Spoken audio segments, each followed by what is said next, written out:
I cannot comment on that right now. Una, hindi pa ako senador. Hindi ko pa alam kung ano yung ebidensya.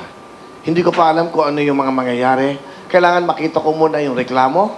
Kailangan makita ko ano yung pinapile sa Vice President. So, di ba? There's a law.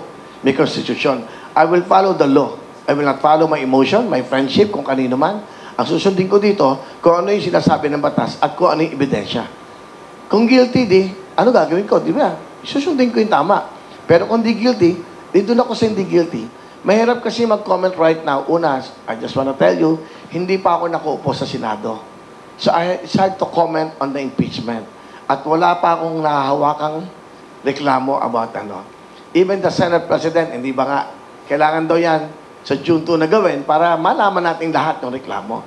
Mahirap kasing madali na isang bagay na biglaan eh.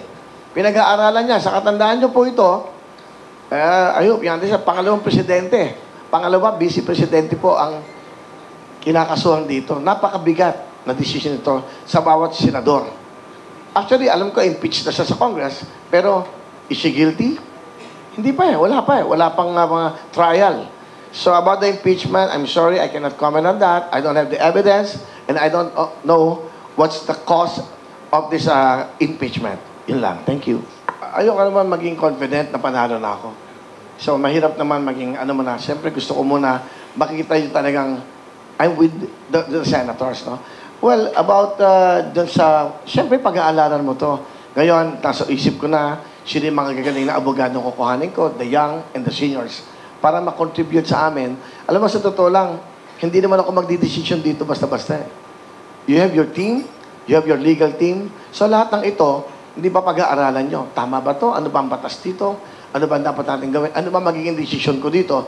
With your decision also. It's not me, it's the legal team.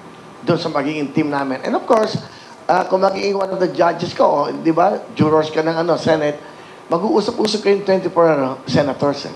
So, alamin mo talaga kung dapat ba, kailangan bang i-impeach? Pero ba talagang kasalanan?